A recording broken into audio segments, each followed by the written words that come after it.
Good morning, everyone. I think you can all hear me very clearly. If there's any problem, please send a message on the chat box so that we can try to figure out what the problem is.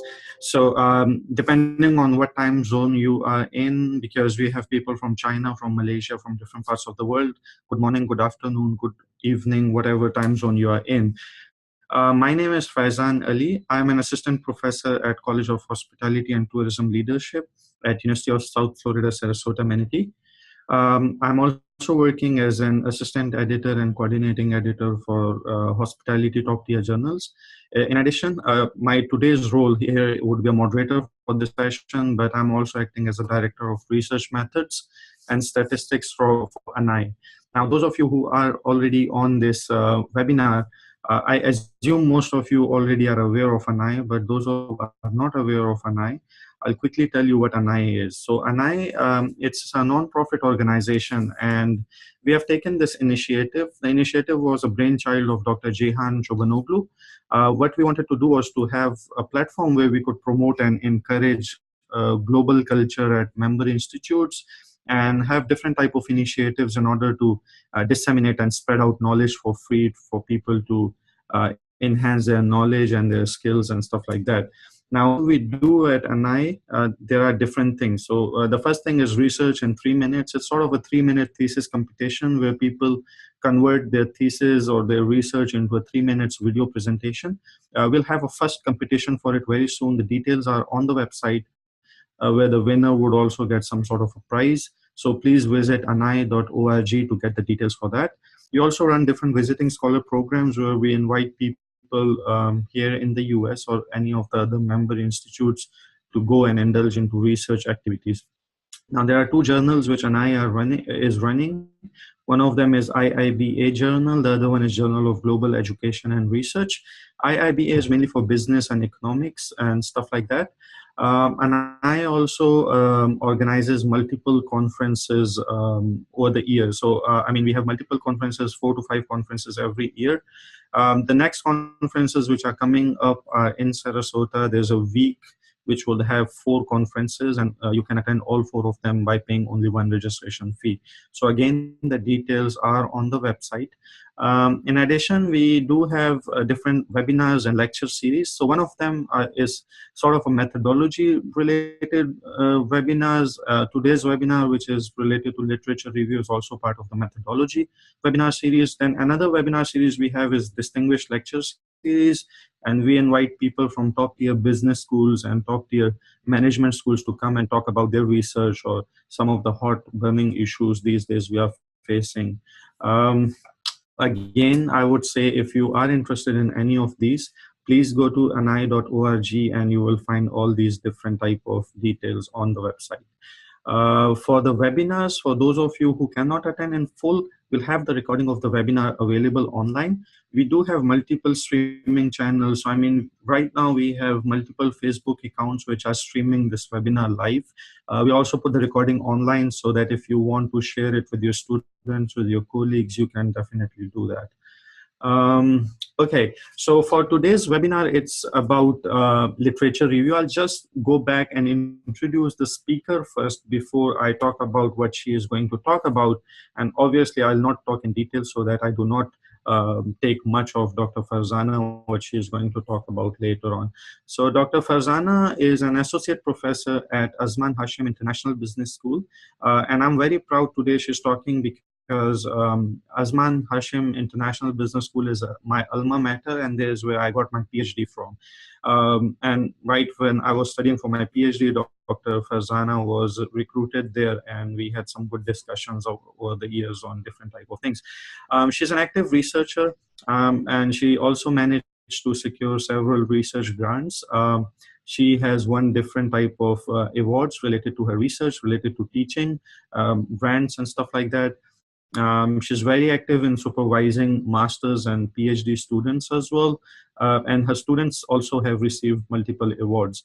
Now, Dr. Farzana is sort of, in my opinion, a qualitative researcher, but she also do a lot of quantitative research, especially structural equation modeling and partial least squares. She has written multiple books. One of her book, which recently was published by Pearson Malaysia, was Crafting Literature Review, and that's sort of a guidebook for doctoral students. So I requested her once I looked at this book, I requested her if she would be willing to share her knowledge with the audience all over the world through this webinar, and she was very humble and very polite, and she graciously accepted this offer. Dr. Farazan has published 40 research articles in different journals, and her research interest includes consumer behavior, services marketing, green marketing, and work ethics and values. A little bit about today's webinar. So today's webinar is basically about literature review, whether you are doing it for your doctoral thesis or dissertation, or you're doing it for a paper publication or anything. It's similar to me with all the other people I know. A lot of them are very much scared or overwhelmed by writing the literature review section. So I think that today's webinar would really provide some guidance to perform a constructive review of the literature, and should also provide us some common tips to avoid mistakes that usually examiners spot in writing of the students. And I would say that it would also apply in journal article writing, where reviewers would spot these issues in the literature review. Being said that, I would also say that there's another webinar coming very soon, and that is on February 22nd. We'll have Dr. Anil, he is the Dean, and John W. Berry, Chair in Business, the Ohio State University Fisher College of Business, and he is going to talk about the middle market. So you can mark your calendars. I would really urge you to attend this webinar. It would be a very interesting webinar to increase your knowledge and about the middle market. One last thing, since today's webinar is about literature review, I would also highlight another special issue we are going to have for Journal of Hospitality and Tourism Technology.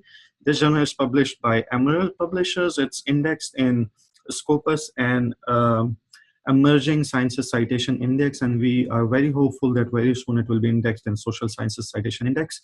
The special issue focuses on the progress on information technology and hospitality and tourism. So we are looking at literature review, meta-analysis, and review papers on different topics related to information technology and hospitality and tourism. So I would urge you to go to the website of Journal of Hospitality, Tourism and Technology and see if you can contribute anything to this special issue.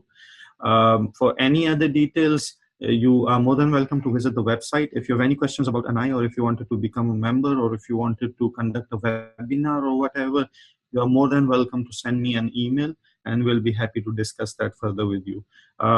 Being said that, I will ask Dr. Farazan to continue from here. I'll make her the host, and we'll let talk about her topic now. Thank you very much.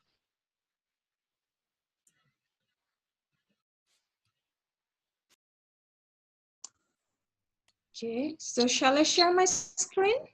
Yes, please. Yes, Dr. Farazan, you are more than welcome to share your screen, PowerPoint slides or whatever you have, and we'll go ahead from there. Thank you. Well, thank you very much, Dr. Farazan, for your nice description and having me here. It's my pleasure to have this opportunity to share some sort of, my experience and knowledge. Sorry, I would just interrupt you here for one small moment.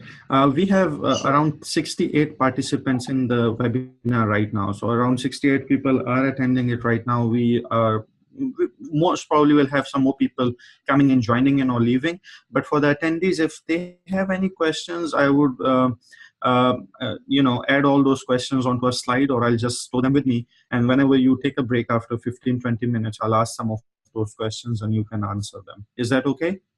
Oh, sure, no problem at all. Even you can ask me when I have to stop to, respond to those queries. Sure. And you can also see there's a chat panel. If you can see on your side, there would be a chat panel. So sometimes people ask their questions or they type their questions into the chat panel. So you can also see there if you wanted to answer throughout, like while talking. Okay. Maybe it would be better if I talk for a while and then we can have a discussion time. Yes, right. Sure. Okay. Thank you very much. Thank you. I'll mute my mic and I'll let you continue with your talk. Thank you. Okay. Thank you very much, Dr. Farazan. Okay, right. Okay, so already Dr. Farazan introduced me. So I'm Farzana. I'm an associate professor at Azman Hashim International Business School, University of Technology, Malaysia. And this is some links that you can find more about me, about my research and my publications. Well, today I'm going to talk about crafting literature review. Actually, this is a very important topic for those who are pursuing their PhD, for those who are actually doing masters by research, and also for those who are interested to write in journal article or writing already for the journal article. This is actually crucial and unavoidable. However, sometimes, students, even the writers, even we ourselves sometimes feel like uncomfortable, a little bit overwhelming, and sometimes, difficult job to do. Why it is so uncomfortable? Perhaps because this is very subjective in nature, and maybe because, there's no specific structure of writing literature review. And also it is not like something like so objective like running a software like Amos, PLS, or Spaces. Is quite subjective. Another thing is that sometimes different supervisors, different examiners, different reviewers, they may have also different kind of expectations from this literature review write-up. So those things make us a little bit uncomfortable. Well, though it is uncomfortable and though it is sometimes very much subjective in nature, there are certain common rules and there are certain common expectations that we're supposed to follow. Well, that's the thing I'm trying to share with you. I'm not an expert, of course, but I can say that I'm an advanced learner. Why I'm advanced learner? Because I gone through the experience during my doctoral dissertation, and then I saw my colleagues, my fellow classmates, their process, how they gone through, and then now I actively supervise master's and PhD and DB students. I write and I review, I manage my grants, and also I examine the doctorate thesis. So I'm trying to share you my knowledge and experience, maybe not to vast extent, a little bit, quite the basics, so that it will give you just like eye-opening, and then of course you have to read other books, and the key is to write a good literature is read and write, read and write, and again read and write.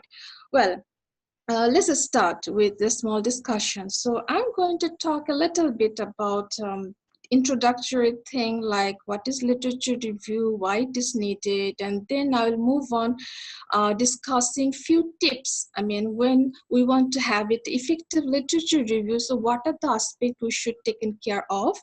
Well, since it's just 1 hour discussion altogether, so I didn't try to make a lot of issues to discuss. So I tried to pinpoint certain matters only that can be discussed within 1 hour.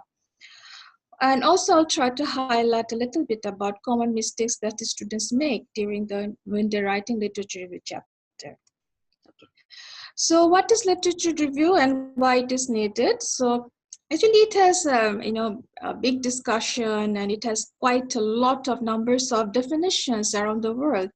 Well, I actually picked up 2 definitions that I felt that is actually quite big enough and giving the broader aspect of the understanding about the issue. So one is Hart. It's my very favorite book, 1998. So Hart stated that literature review is the selection of available documents, both published and unpublished, on the topic which contain information, ideas, data, and evidence written from a particular standpoint to fulfill certain aims or express certain views on the nature of the topic and how it is to be investigated, and the effective evaluation of these documents in relation to the research being proposed. Another definition is by Quoquab, 2010. Literature reviews can attempt to integrate what others have done and said, to criticize previous scholarly works, to build bridges between related topic areas, and or to identify the central issues in a field. Okay, those are actually, you can find any books actually. So let's look at your doctoral thesis or dissertation or master's thesis, or for example, even it's a journal article. We have introduction, we have literature review, and we have methodology. This is a common format almost. So during the introduction chapter, what is supposed to discuss, there can be different actually patterns, but commonly what we do, we discuss about the study background. We identify the research problem, we pose question or we have objective to solve that problem, and we establish the significance of the study. So there can be some other elements, of course, but this is the common. Next is actually what we do, we actually review the literature. So what we do exactly here, we actually try to understand who have studied this problem and issues before, what they have found, what is still not known, what are the existing school of thoughts, and where those studies stand among these different schools. Methodology is quite pretty straightforward. That is basically finding and looking the methods how to solve that problem, right? Okay. So based on these 5 questions that we just saw, what is supposed to do? So let me explain a little bit. So who have studied this problem or issue before? So actually you have to read the existing and relevant literature, because without reading we do not know actually who have studied it before and what they have found. So actually you have to summarize and synthesize the existing knowledge based on the review of those articles. Now, what is still not known? So then you have to critically review those existing literature, and you have to find the research gap. And what are the existing school of thoughts? Most of the time it happens that we have different traditions of understanding and views that we call different school of thoughts. So being an researcher, actually we need to highlight all those different school of thought, and then we also need to criticize if needed. And why the studies stand among these different schools? Actually, you have to draw a conclusion and justify your stance. It's not enough just to explain all those school of thought. You also, need to have your own stand, and you need to have concluding remarks. Otherwise, it will be like left hanging discussion. So that's why we said that, so what? So you have to also answer the so-called so what question.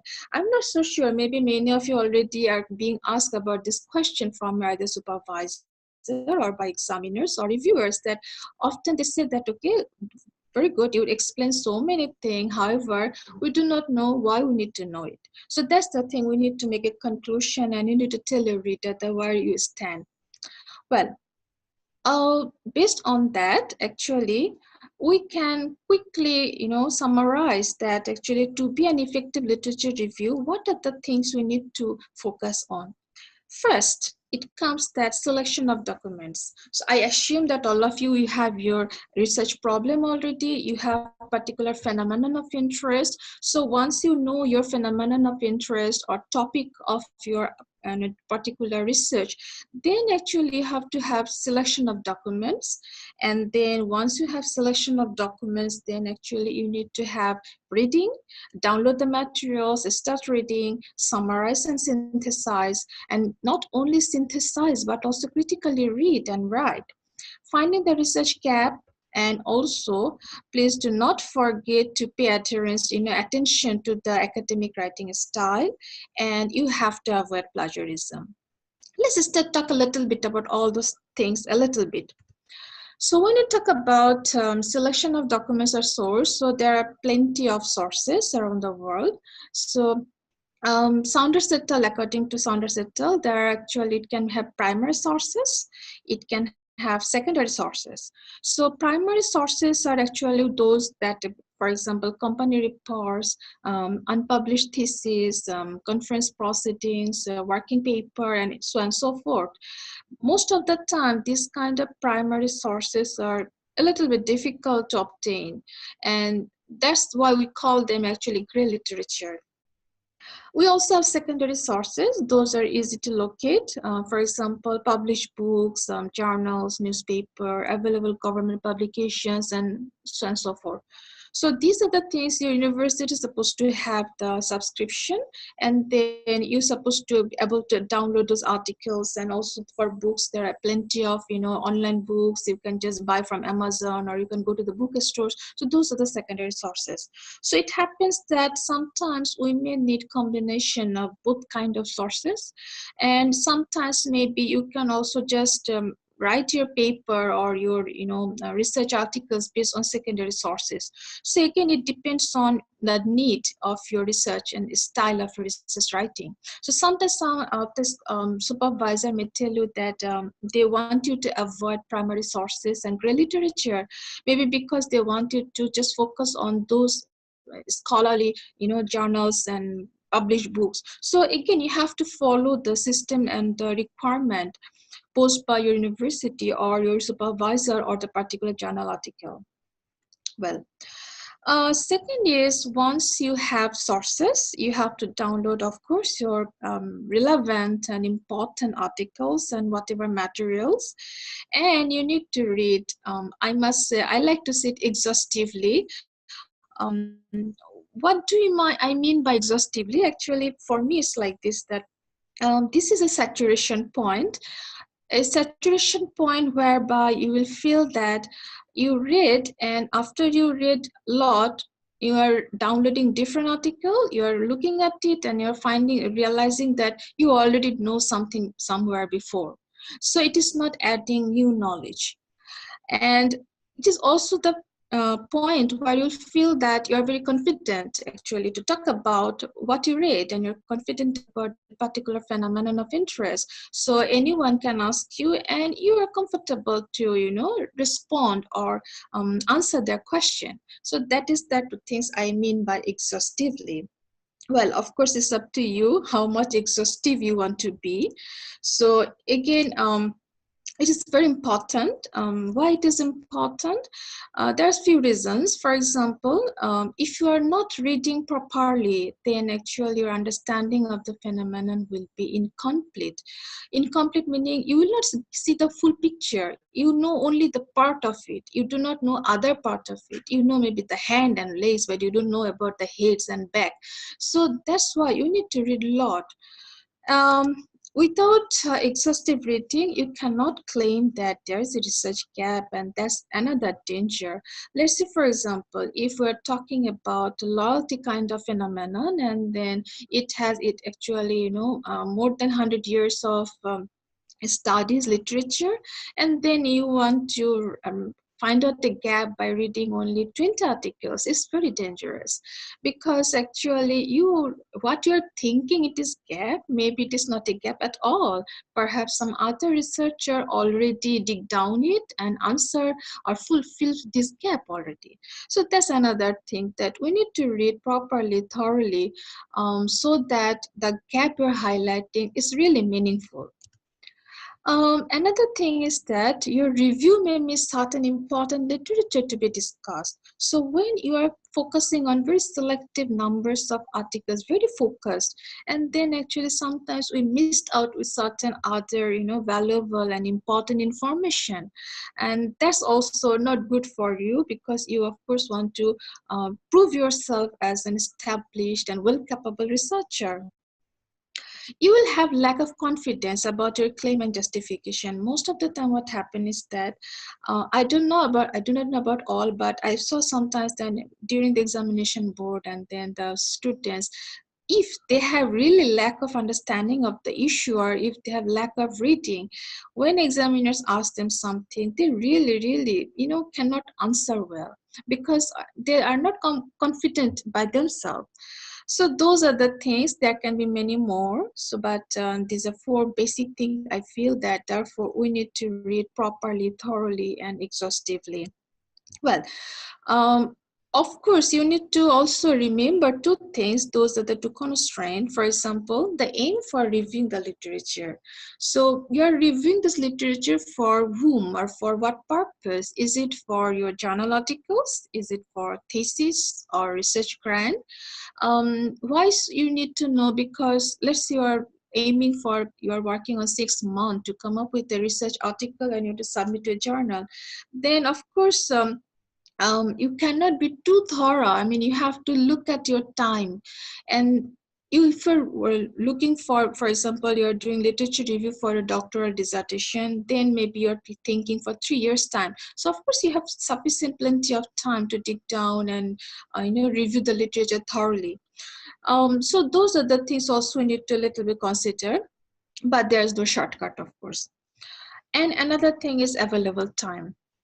Okay, so whatever constraint it is, there shouldn't be any shortcut in doing research, because shortcut will never give you quality. Right. Another thing is that what to read. This is very important. So as I said to you that of course sometimes there are times you need to look at primary sources, but most of the time for thesis and for, I'm not talking about science, I'm talking basically social science, marketing, management, this kind of thing. And when you're writing for scholarly journal articles, then basically reviewers, examiners, supervisors, they want you to read from scholarly journal articles. You need to also read pioneer articles. Pioneer articles meaning the people, they actually maybe incepted the concept, they built the concept. You need to know who are the started these issues in the literature. For example, if you're referring to loyalty, then of course I have to also read the literature from 1940s when it incepted by Churchill, Guest. I also need to read, of course, the latest articles. And why? Because I need to know the recent trend and the recent development of the issues and phenomena. What are the things already studied? What are the things people are looking forward? Also, you need to read milestone articles. Each discipline or each topic, most of the time there are certain milestone articles. What is milestone articles? There are certain people or certain articles, certain researchers, they write certain issues pertaining to that phenomenon that creates some sort of revolutionary understanding for others. For example, since I'm talking about loyalty, there are very good milestone articles given by Deacon Basu about loyalty typology. Then there are very good articles about multidimensional loyalty, that is actually Jacobi and, if I'm not mistaken, Keener.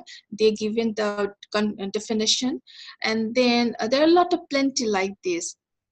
So these are the things you also need to read. Don't be so focused. Don't just narrow down your reading. Read relevant books, of course. Books also give a lot of understanding. Find top-tier journals of your own discipline. That's very important. Each discipline, they have their top-tier journals. So you have to, as an active researcher, you need to know what are those top-tier journals in your field. Try to avoid blogs because those are not scholarly. Try to avoid citing from unpublished theses because theses actually do not go through the review process. Blind review process, it doesn't go through unless it is very important and very crucial and very much relevant for you. Try to avoid citing from unpopular conference proceedings. There are a lot of conferences going on around the world nowadays, but it's good to go and get exposure. That's of course most welcome, but it's dangerous if you want to quote and cite from those kind of conferences without judging the worth of those conferences. Many conferences even, I'm so sorry to say that even the review process is not thorough. It's just, you can pay and you can go. I'm not saying all conferences like that. There are of course very good conferences also that they even reject, even you want to pay, they will reject your papers if it is not up to the mark. So be careful about conference proceedings, and also try to avoid not dated references because not dated references are not authentic. So anyone can just put it online and put there in bracket not dated. Well, there are certain, of course, papers that very, very old, and then, for example, Rabia Basri or Hassan Basri, this kind of people, of course, you may not find certain date, but most of the time we need to be careful and avoid those kind of references. Well, when you're reading a lot of articles and you have plenty of, let's say for example, you have a framework and conceptual framework where you have 4 or 5 variables and you're reading a lot of articles about each variables. And then you need to know how to strategize your all those, articles. So there's a very good way of, strategizing your all those reading and all those ideas in mapping them. So this is very common tips by all, I think, most of the researchers who write about literature review books. Well, there are a lot of new softwares, like, you can use Mendeley, you can use NVivo. So those are the things also good for, let's say you want to have a keywords, you just type the keywords and what are the relevant articles, they'll pop up. But it's not like that. It's mapping your ideas. Ideas meaning you have, when you're reading, certain ideas you're developing and you want to map those ideas while you're reading. So what happens is that those are the things can give you later on, actually, like mind mapping things. Sometimes it helps to generate new ideas, and sometimes it helps to just, organize your thought process. So Hart actually suggested that there can be not only Hart, several other researchers I combine. I cannot recall who and who other than Hart. So altogether, actually, you can have different kind of mapping. One is relationship map, another is subject relevance tree, concept mapping, taxonomy maps, and summary record sheet. So I'm not going to detail. So this is an example of relationship map I taken from Hart. So here he actually trying to portray one example that how we can have, understanding by reviewing the literature, and we can have a map of relationship among the variables and the phenomenon. It also can have subject relevance tree. Then this is example of concept mapping. So he plotted here several kind of concept. This taxonomy, so classifications, it was about a passenger car, and then their classification you can see here. What I love basically is summary table, so summary record sheet. This is simple template. Of course, you can have your own way of doing it. You can change it. You can, add on. You can delete whatever. But this is quite useful. Why it is useful? You do it in Excel sheet even. So once you write down here every single thing, but please be specific and write in concise form. Don't try to elaborate too much. Well, so this is the things later on when you have, you want to look at certain important journals, or you can have common one column about comment. So you can have comment there, and then you can look back again if you think that this article is good for methodology, this article good for dimensionality, this article good for so and so forth. Well, most of the time what happens is that sometimes examiners, sometimes supervisors, they love to see this kind of, summary table in your write-up. For example, if you're talking about, let's say your main phenomenon of interest of your article is like loyalty, brand loyalty, or service loyalty, or whatever. So then you also may have some other variables in your framework. So when you are writing your literature review chapter and we're specifically talking about that particular phenomenon, then actually you can have a table and you can have a concise form of this table. Of course, if it is too huge, put it in the appendix. Don't try to put it inside the text. But you can be selective of picking up certain milestone articles and show that you did a good job. If you look at journal articles, there are certain journal articles you'll find a lot of this kind of tables, but not necessarily exactly in this way. You can just take certain parts, what you feel that valuable and relevant for you, and you can just place it there where it is needed. For example, these articles in this table, they're showing that different kind of network quality, mobile quality, and then the example. Here, another table, it is showing that different kind of dimensionality of loyalty. This is composite loyalty, attitudinal and behavioral, and there are many more. You can find it plenty. It shows that actually how systematic you are in actually, mapping your articles and mapping your ideas. Well, it's up to you again. So next is the things that once you read your articles and all those relevant materials, then you need to know how to summarize and how to synthesize. These two are very important things for literature review. So summary actually is, I must say that sometimes we read certain students write up, even sometimes some manuscript when you review, we just see that it's just barely reporting facts. It's just like newspaper writing. But I must say that writing for, scholarly writing for publication or for your thesis or dissertation, It has to go beyond of that. It's not only writing report that who has done what. It's not like that. You have to actually summarize it in clear and concise manner.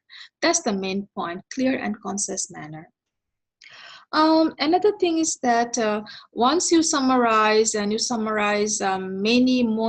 articles, and then when you have plenty of articles and understanding is developed, matured enough, then you will be able to synthesize it. You cannot synthesize without reading several articles, because synthesize meaning you're putting together your understanding on the whole. So, for example, here is written that to integrate a number of different pieces into a whole, making sense of existing literature and finding research gap, build bridges between related topic areas, making recommendation and connecting practices to the research, and etc. So actually it goes beyond us only summarizing. And that's the thing, as a scholar, as academic writing style, you have to adopt that. You have to know how to synthesize your understanding. Well, there is one example. This is my favorite example. Sometimes in my workshop, in my class, I also show this example. So this is one example actually taken from one student, and that student actually written about mobile phone service and the loyalty satisfaction issues. So if you read carefully these 3 paragraphs, then you will find that it is actually talking about the same thing again and again in each paragraph. So first paragraph, they are talking about Ahon et al. And Chuang 2011, that in the mobile context, what they have found. And then they found that actually that satisfaction positively affects loyalty. And next paragraph, it is actually referring to Bansal and Taylor, 1999, and it is saying that also they found a satisfaction lead to loyalty, but in different service industry, that is not mobile phone, this is financial service industry. And in the last paragraph, it is saying that actually Chin et al. 2008, that satisfied customers do not exhibit loyalty all the time. So actually, this is like, you're explaining one article in one paragraph. Maybe it is looking quite nice, but actually if you think carefully, this is not nicely written summary or synthesis at all, because you can just have maybe one paragraph maximum, and you can synthesize saying that Ahn et al., Chuang and Taylor and Bansal and Taylor, they found that satisfaction led to loyalty in different service contexts. On the other hand, Chin et al. 2008 didn't find it, substantiate the result. That's it. So the issue is here, if you are trying to explain one single article in each paragraph, then actually you are not writing literature review, you are going to write an epic. Because of course you have to review 50, 60, 100, or maybe sometimes more than that articles. So what we're aiming for is actually concise and simple and clear presentation of fact, and synthesizing your understanding and put together and make sense out of it. Well, it's not easy, of course, but research is something like you have to work on it all the time. It's not that you will gain overnight. So if you're trying and you are trying from your heart, you are reading and writing continuously, of course you can do that. Well, the another important thing is that read and write critically. So the question is, what does it mean by reading critically or reviewing critically? So being critical doesn't mean that you have to talk nasty, or you have to be negative, or you have to consciously search for any. Is there any question? Excuse me. Yes, Dr. Farazan. Thank you for what you are doing so far. It's all wonderful. So we have a couple of questions. One of the attendees actually asked if you can please explain synthesis again. And then there are a couple of more questions which are on the chat panel on the side. So okay, yeah, if you where I can find those questions? Okay, so right below down, if you take your mouse cursor where you can see screen, right by the side you will see icon chat. Uh, okay, I am trying. I don't know exactly. Icon Yeah. chat. Okay. All right. Are you able to see the icon called chat? Icon cat chat. Can she see the chat down, right? Right below, like if you look at your where you use icon for share screen. Icon for share screen. Yeah, by the side of share screen, you will see an icon called chat. Okay, so if you cannot see it, I'll repeat the question for you. So question number one is, okay, so the question number one is, if we cannot find any relevant references and relevant literature, let's suppose if it's a new area, what can be done then? It's a new area and not much references are found. Is it the question? Yes, yes, that's the question. Yes. Okay, let's go one by one. So actually, if sometimes it happens, it may happen that we are working on something new topic or something actually quite comparatively new. So actually, for example, usually what we do, usually in this case, you can go for qualitative study. So qualitative study itself can create certain ground for you, and then you can move on based on that qualitative study. But again, certain times it happens that we are looking for very focused area. For example, let's say I'm actually marketing, lecturers. So when I moved to now recently, my interest is not no more about service marketing or consumer behavior. Of course, those I love still, but my focus is now green marketing. So let's say, for example, if one of my students, she was working on also green marketing, and then she is looking for the articles only green marketing. So then I must say that that is too much, narrow down to the focus. So of course, before you zoom into green marketing, you need to know a little bit about just conventional marketing. So because variables are not too different. For example, when you're talking about consumer behavior in conventional marketing scenarios, and now I'm talking about consumer behavior in green marketing. So of course, you need to read, of course, the conventional marketing aspect as well. So what I mean here that yes, sometimes if it is very new and you do not have much references, you can still talk about relevant, maybe not exactly same, but relevant. For example, I give another example. Let's say I'm talking about satisfaction. This is quite a huge literature like loyalty. And then recently we're talking about customer delight, and that is quite interesting and comparatively new. But however, you still can relate it with satisfaction. So when you're looking for the articles, of course, still you can bring some of the discussion from that customer satisfaction, but simply your explanation will be different, logical argument will be different, but almost, you can use those relevant literatures, though it is not exactly same, but it can be similar. Okay, thank you.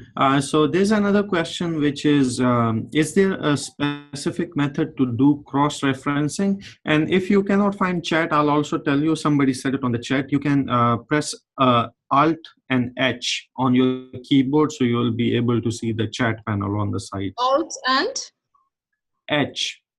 H.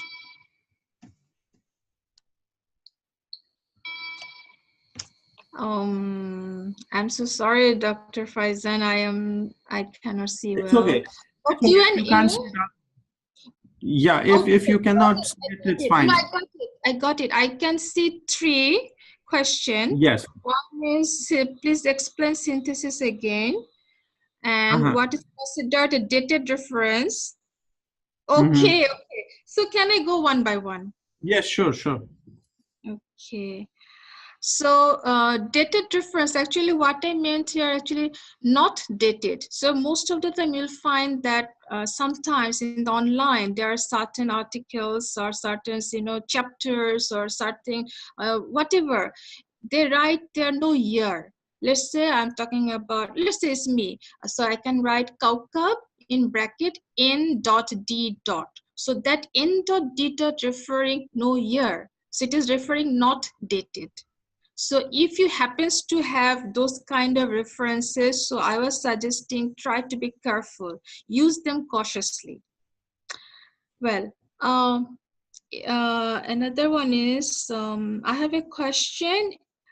Is there any difference between crafting a literature review for inductive versus a deductive research? Well, to some extent, yes, but not a gross extent.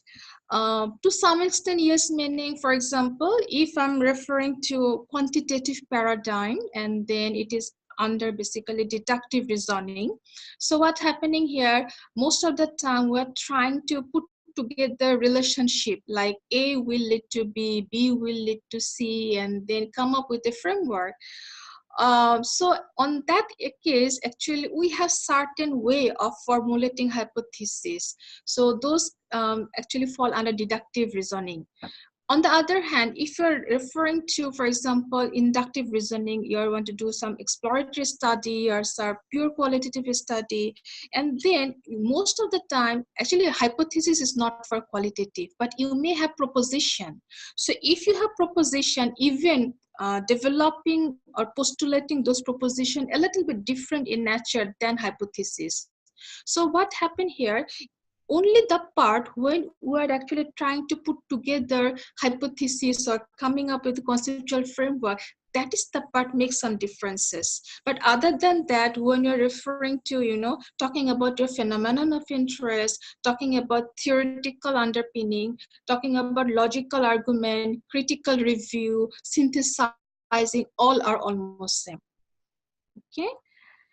How can I optimally search for relevant literature? How can I judge fake information? Well, a very good question and also tough question. Well, can I see the question again? Oops. She says, how can we judge the fake information or fake? Okay. Actually, you need to be very much careful about the source of publication. For example, this is something also all of us being the researcher, we have to be very aware of it, that what kind of journals we have. For example, when you're talking about index journals, there are a lot of indexing actually, but we do not care about all kind of index journals. We basically care about citation index journal. So what are the citation index journal? Basically ISI, Scopus, and ERA. So even if I'm not mistaken, many universities, I'm not so sure others, but Malaysia, they're hoping for ISI and basically Scopus, even not ERA. It depends on your university requirement. So what happened here, if you're very much well aware of those are the articles, published in those are the journals that are indexed in Scopus, indexed in ISI, then I can say that yes, you can rely on those sources, you can rely on those information. Also, you need to be careful that there are certain journals we call hijack journals, then we call predatory journals. Certain journals, those are predatory, but still it is indexed in Scopus and ISI. So you have to be alert, actually have to be very careful and all the time dig down all those latest information. We have list online available for Scopus. That list shows that delisted articles each year and new enlisted articles each year. Same goes for ISI. So we need to find out those kind of list and check your articles before you submit or before you cite and read. Okay. Thank you, Dr. Farazan. There are multiple more questions as well. I don't know how much of your slides are left. If you have a lot of the material left, then I think we can stop the questions now. Yeah, maybe we proceed for a while, then we can again come back. But I want to answer one because that one was, I think, earlier. So please explain synthesis again. Okay, so this is the one on asked because it's I think quite earlier the question was posed. So then I move on. Okay. So synthesis basically actually, it is like when you read lot of articles or already lot of materials you have read and you have a good understanding about it, then only you can put together your understanding into a whole. So what happened here, when you're summarizing can be for individual article, it also can be for a few articles, but synthesis cannot be for only one article. It comes after reading several articles, after reading several information. Only then you can see the picture and you can put together that, okay, so now I have an idea and I can have conclusion. I can find certain loopholes in the literature, and I can also have an understanding of different school of thought. I can see myself where I am standing. So that is the thing, synthesis. So it goes beyond of all those, summarizing each individual articles. It's put together your understanding and your ideas. So maybe we move on first, and then again we can, wait for a while and just try to answer some of your question. Okay, as Dr. Faizan suggested. Okay. Sure. Okay, so. Well, so I was talking about being critical, right? So what happened is here that basically three things, if I simplify. Of course, there are a lot more, but just for simplification purpose, when you're reading certain materials, certain texts or documents, basically we try to find out the strength and the weakness of that particular text. We also try to understand whether that particular text is adding any value to our knowledge. And also another very crucial thing, I think already I answered half of it, that whether the information is reliable or not. So those few things we really need to take care of, and that is the thing, create our critical mind, critical reading, and then we can write perhaps critically. So for example, if you look at this example, tourism plays a significant role for the economy of British Columbia. In 2012, the tourism industry generated $13.5 billion in revenue, blah, blah, blah. This I taken from a manuscript. So what happened here, the question is, who said so? There are a lot of information and numbers and years, but actually no proper references are cited. So there is lack of credibility. So that is one of the simple example that sometimes, the information we're reading, there may be lack of credibility because there are not much citation. So we do not know this information is coming from the author's head. Is it anecdotal evidences or there are certain ground? Okay. Another thing is that why we need to be critical in review. There are a lot of reasons, but I take this from Wallace and Ray, 2011. They said that to further refine research questions and research objective, to discover recommendations for future research, to avoid repeating work already undertaken, finding the research gap, and to provide insight into strategies and technique appropriate to your research questions and objectives. So there are a lot of things that actually we can do by just being critical. You will never find a gap unless you review critical, I'm telling you. Well, one example of critically written text, it's too long, but just at a glance. Although loyalty phenomenon has been studied since the last 8 decades, little emphasis has been given to MBL, multi-brand loyalty. So this is started with critically criticizing actually the sentence. Jacobi and Olson and Jacobi began to explore the notion of multi-brand loyalty during 1970s. Both of these studies were exploratory in nature and not meant to understand the specific antecedents of multi-brand loyalty. This example actually showing simultaneously critical writing and as well as synthesis. So if you read this paragraph, you can see that actually you cannot write this paragraph unless and until you read exhaustively, unless and until you know how to put together all those thoughts in one paragraph. So let's move on. The focus of the former research was to highlight the importance of studying multi-brand loyalty along with sole brand loyalty, whereas the latter study proposed the measures of multi-brand loyalty based on expectancy value model, social judgment theory, and Bradley-Terrace-Lewis scaling. Additionally, based on a longitudinal study of 66 families in his famous articles, Brand Loyalty, What, Where, How Much, Cunningham concluded that these families exhibit divided loyalties. And so on and so then. However, not many studies have examined this construct. In a relatively recent study, Moore and Shekhan 2005 had examined the relevance of multi-brand loyalty card scheme. It is important to note that all of these studies' focus was physical product, ignoring the service aspect. Moreover, it is not clearly understood why consumers become multi-brand loyal within a particular service category. In addition to those, it is necessary to understand the clear partition among sole brand loyalty, multi-brand loyalty, and switching construct in the counter services. Hence, taking this gap into consideration, the present study tries to gain a deeper knowledge regarding these issues. So as I said, this example actually I taken just because to tell you that it is actually one kind of example for critical writing, also for synthesis, and also showing how you can tell your reader where is your stand. So last sentence referring actually your stand.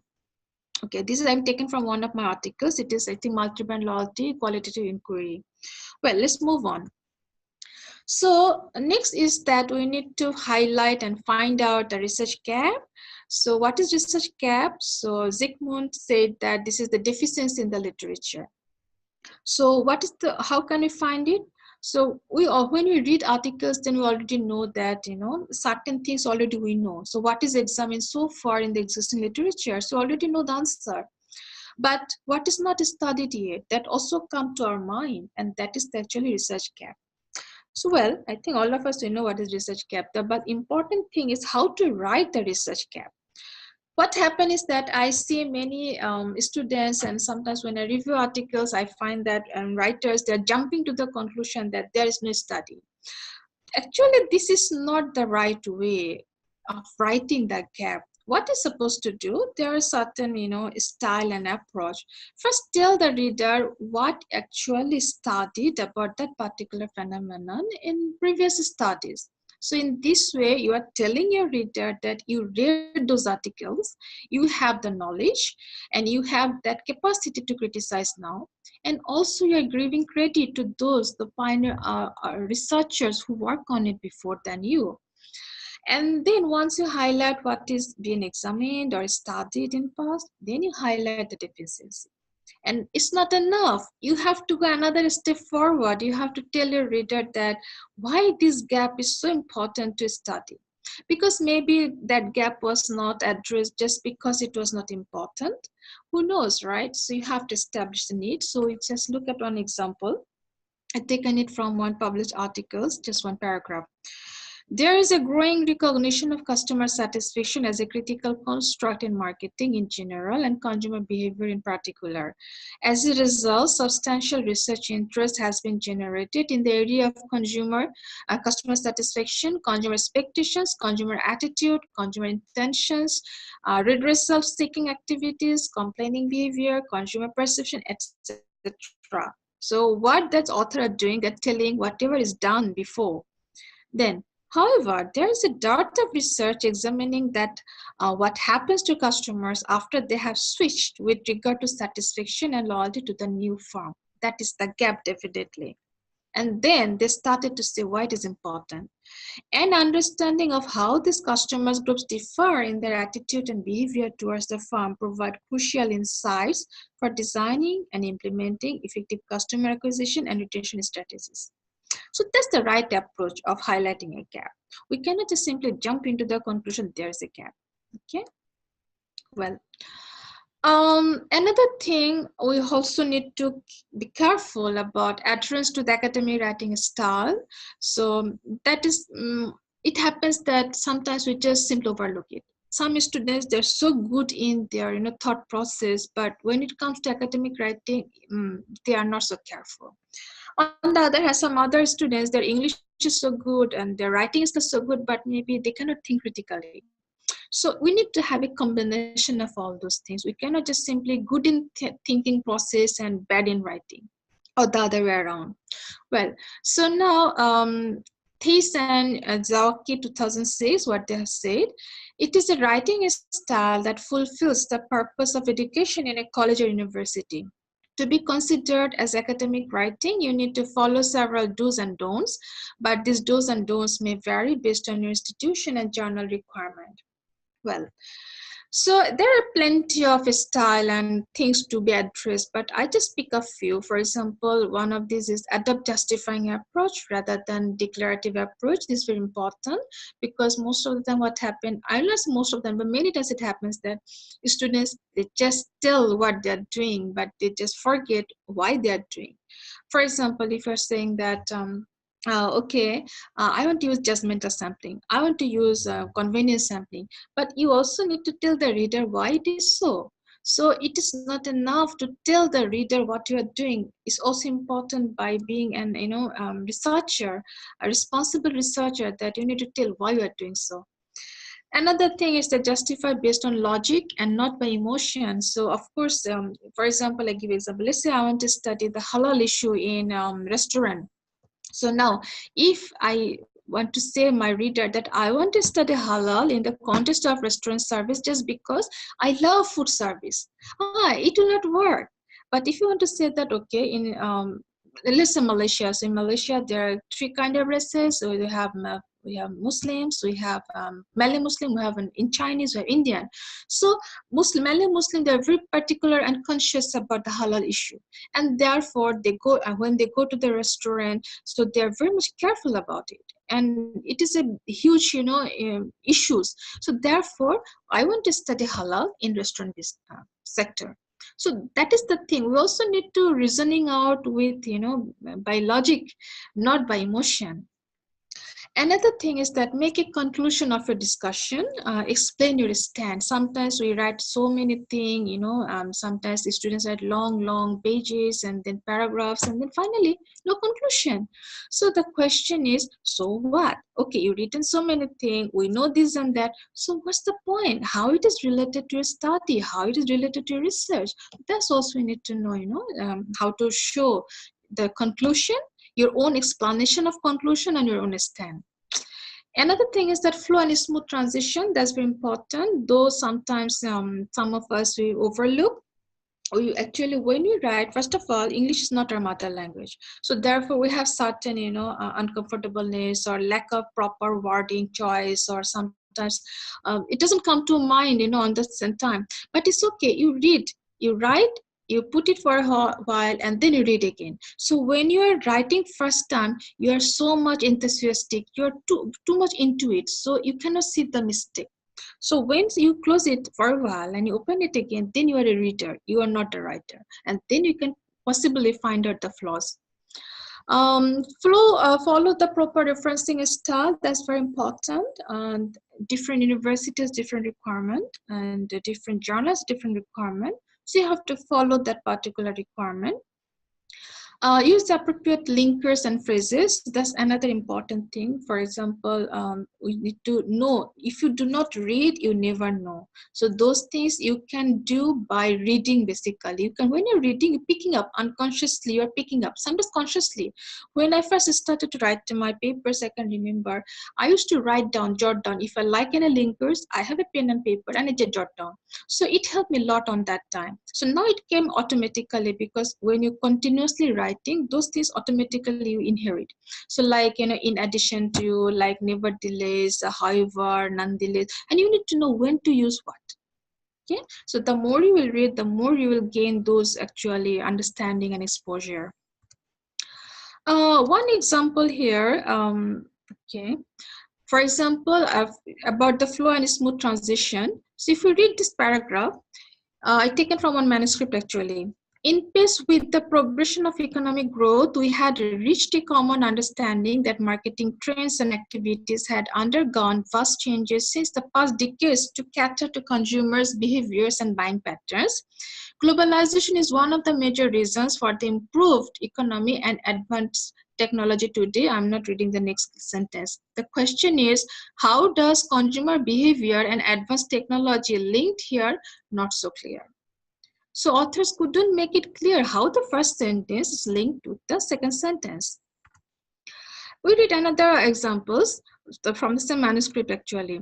With the emergence of m-commerce to e-commerce in our lives, consumers are more dependent on online sources to gain information of the products they want to buy. Hence, it is important that business firms provide the useful content of the product to attract customers. How these two sentences are interconnected, moreover, the idea seems incomplete. So perhaps if we look at the second sentence, maybe we can rewrite and write in this way that hence it is expected that if the firms provide useful content of their products in order to allow the customers to buy as per their preference, may result in attracting the customers to remain loyal. So what happened here is that idea all the time in our mind, but when we into write it and express our ideas, then a lot of problem comes. So what we have to do, we just need to write down, then we have to put it for a while aside, and then again you have to read carefully, but like as a reader, not as a writer. Okay. The last thing I want to highlight, not last thing, second last, this avoid plagiarism. So since many of us, the Asian researchers, our mother tongue is not English, so sometimes what happens that when you read articles, we find that, oh, this sentence is so close to my mind and I do not know how to, change it or how to paraphrase it. So then sometimes maybe unintentionally we just take it into write up and then we forget to change it. So that is actually seen in academic world. So we have to actually know what is plagiarism. And there are a lot of definition you'll find. I just taken the simplest one: failing to properly quote, cite, or acknowledge someone else's words or ideas with an internal citation is plagiarism. So citing other researcher's work without giving him or her credit, that's a plagiarism. And quoting word for word without quotation mark, also plagiarism. Note that it is important to know that merely changing the word is not enough. If you just use the right click of your mouse and just change it with the synonymous word, that's not enough. And it's not applicable for well-known terminology. For example, loyalty, brand loyalty. I cannot paraphrase it to intention or retention. It will be different meaning. So for certain terminologies and acronym, don't change. That's not plagiarism. Okay. Right. This is one Turnitin. Many universities and journals, they use Turnitin, but many they use different software as well to catch the similarity index. How it looks like. So for example, I taken it from one of my students' paper. I mean, before she submits somewhere. So I was just checking myself. So 36% plagiarism can be detected, and you can see the online sources all appearing here. So this one is actually referring to the source number 1, and all the colors indicating that, okay, these are the things actually coming from that particular source. So now the question is, how we can overcome this problem? So there are two actually well-known ways to overcome it. One is use of quotation mark, and another is paraphrasing. So what happened is here, I taken one example for some Chuak et al. So this is one paragraph I'm not going to read. It's already more than an hour. So this paragraph actually, how I can avoid the plagiarism. Let's say you reading this paragraph and you're feeling it's so close to your heart and you need the information to write in your article or your own write-up. So first option, you can just put quote unquote, but in that case, you must put the page number to show that, okay, you're very particularly taken from that particular author in this page. Or else you can paraphrase it, but as I said, you're merely changing the synonymous, using synonymous words is not enough. So the second example, it is actually just merely changing and just synonymous word and try to make a little bit here and there, just adjustment. It's not enough. What you're looking for, take the idea and rewrite. So possibly you just need this information that individuals are responsible for their activities in regard to contributing to the environmental pollution, and that's it. You don't need to write every single sentence. You just need the idea. So that's how you can actually avoid plagiarism, similarity index. Well, the last thing I want to discuss that the common mistakes that we usually spot in students' writing when you're reading the literature review chapter, not only the thesis, of course, when you're reviewing manuscript, also you find this kind of mistakes. For example, lack of proper components. What they're writing, it is just like clueless. Lack of relevant content. So they're writing a lot, but maybe it is not particularly focused on the topic or problem or the research question. Lack of flow in writing, I already showed you an example. Sometimes they write a lot, but when they're jumping from one paragraph to another, one sentence to another, there's no link and very difficult, hard to understand what they're actually trying to say. Lack of theoretical discussion for doctoral dissertation, yes, it is a must component, most of the universities, because we are looking for, a greater level of understanding and knowledge. Lack of proper justification in developing a study hypothesis. So sometimes, we read the manuscript or the thesis or proposals that, yes, the students, they're developing hypothesis, but justification is not appropriate. Lack of critical review, sometimes it's just like merely reporting facts, sometimes it's just like summarizing each articles, but it's not critically reviewed. Lack of integrity, not linked with conceptual framework, and plagiarism. Well, so these are the references, actually the books I taken to, maybe more than this actually, but these are the things very much I like those books too much, and those very much useful, and anyone you can download and you can try to buy or get one copy for you. And happens to be there's one book that's actually Dr. Farazan already told that I published with my co-author to Dr. Jihad. Crafting Literature Review, a guide for doctoral students. So actually it is a second edition, came out this year. We are looking for third edition, inshallah, this year again. So this is the link. If any of you interested, you can contact it to me, or you can contact Dr. Jihad. So we discuss here more than what I said just now, because this is a little bit concise form of many things, and just give you a glimpse shot of it. But there are, of course, a lot more to discuss about it. So we talk about what is literature review, then how to find relevant articles, and mapping your articles and summary tables and all those things, searching the research gaps, talking about the phenomenon of interest, critical thinking, reading, writing, role of underpinning theory, discussion of study variables, hypothesis development, conceptual design, and make it worthy to this academic writing, actually, basically. So, well, if anyone happens to interest, just drop me an email. I'll be very happy to attend your email. And with that, thank you. Okay. Now, Dr. Farazan, maybe we can. Yeah, there are a couple of more questions on where you answered the questions earlier, and then there are a few more questions which are coming through Facebook Live. So I don't know if you're going to answer them now or in an email, but if you have a few minutes. It is already late night here. It's going to be approaching 1 a.m. Okay if I respond to email? Yeah, of course. So I would just tell everybody, since it's 1 a.m. in Malaysia, and I'm already very thankful for you, in sharing your knowledge at this time. Please, for those of you whose questions are not answered, please do not mind it. I would really recommend you to send an email to Dr. Farzana, and she'll be very willing to answer your questions through the email. All right. And for the copy of presentation, I don't know, you can email her, but this whole webinar would be recorded and it would be available online, so you can have a look at it online. And if Dr. Farzana wants, she can send you a copy of it if you email her. One thing I must say that usually I do not share my PowerPoint slides, personally. Yeah, they can just see it, anything like, they can just watch it in online, and that's it. All right. So thank you very much, Dr. Farzana, and thank you for all the participants of the webinar. We'll update the website with the video recording of this webinar, and you can have a look there. Thank you so much. Thank you too, Dr. Farazan. All right. Thanks. Bye. Okay. Bye.